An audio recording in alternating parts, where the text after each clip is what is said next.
একটা পোলিও টিকা খাওয়াতে নিয়ে আমার মেয়ে আমাকে এমন একটা নাজেহাল অবস্থা করছে, আপনারা দেখলে হাসবেন হয়তো, কিন্তু আমার ওই মুহূর্তে কান্না আসতেছিল একদম।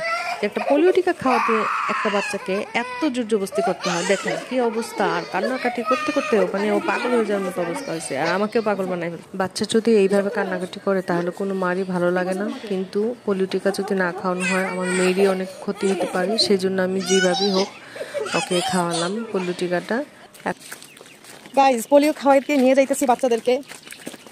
আপনারা সবাই খাওয়াইছেন তো? হয়েছে, চলো চলো এবার ধরো না, চলো।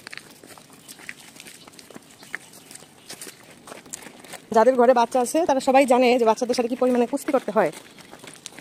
যাক, ফাইনালি রেডি হয়ে গেল দুইজন। এই যে আরেকজন।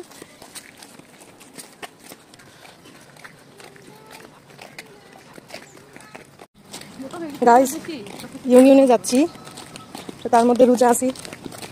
আর কি পরিমাণে যে রোদের তাপ সেটা বাইরে বের হয়েছি তো তাই বুঝতে পারতেছি। দেখুন আমার পিছনের সিনারিটা কিন্তু অনেক সুন্দর লাগতেছে, তাই না? আজকের যে দিনটা, পোলিও টিকা খাওয়ানোর যে দিনটা, এই তারিখটা কেউ মিস করবেন না, কারণ পোলিও টিকা খাওয়ার অধিকার সব বাচ্চাদের আছে। আর এই টিকাটা খাওয়ালে বাচ্চারা অনেক রোগ থেকে বাঁচতে পারে। বিকলাঙ্গ, তারপর অনেক ধরনের রোগ আছে যেগুলো থেকে বাচ্চারা ফাইট করতে পারে। ওদের শরীরটা সেটা ওষুধটা খাওয়ার মাধ্যমে ওই রোগগুলোর সাথে ফাইট করতে পারে। সো আপনারা সবাই কিন্তু মিস করবেন না, অবশ্যই মিস করবেন না। আমরা মেইন রোডে চলে আসছি। হ্যাঁ, মোকলা গাছ।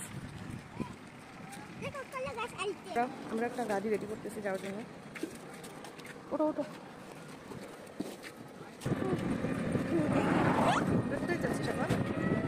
এই যে রোডটা দেখতে পাচ্ছেন এটা কিন্তু এয়ারপোর্টের একটা রোড। এটা কিন্তু ওসমানী ইন্টারন্যাশনাল এয়ারপোর্ট, সিলেটের যে যাওয়ার যে রোডটা থাকে ওই রোডটা। আমরা টিকা কেন্দ্রে ঢুকে পড়ছি, কিন্তু আমার মেয়ে কোনো অবস্থাতেই ভিতরে ঢুকবে না, ঢুকবে না, ঢুকবে না। ওকে আমি খুব জোর করে ভিতরে নিয়ে আসতেছি, আবার ও দৌড়ে বের হয়ে যাইতেছে।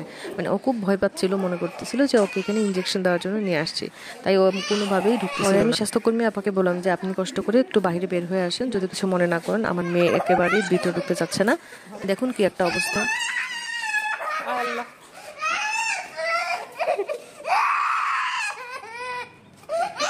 এই হচ্ছে অবস্থা। মাথা কি ঠিক থাকে বলেন?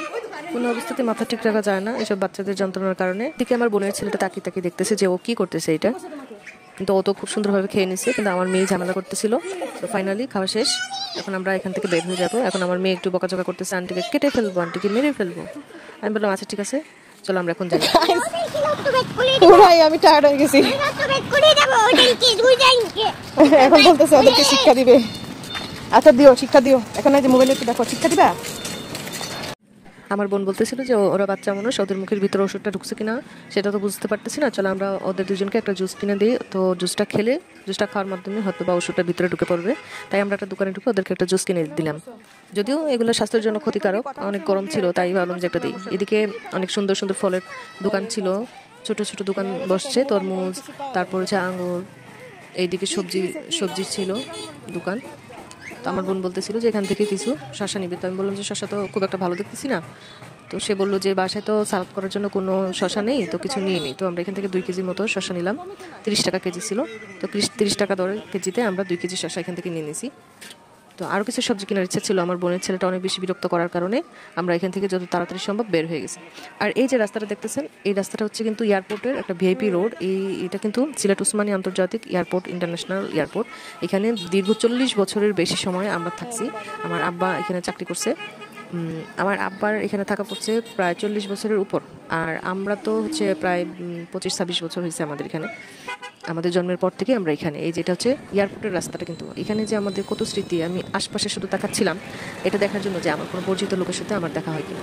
গাইজ, একদিন অবশ্যই আমি এয়ারপোর্টটা আপনাদেরকে ঘুরিয়ে ঘুরিয়ে দেখাবো, আর আমরা কোন কোন বাসায় ছিলাম সেগুলোও দেখাবো।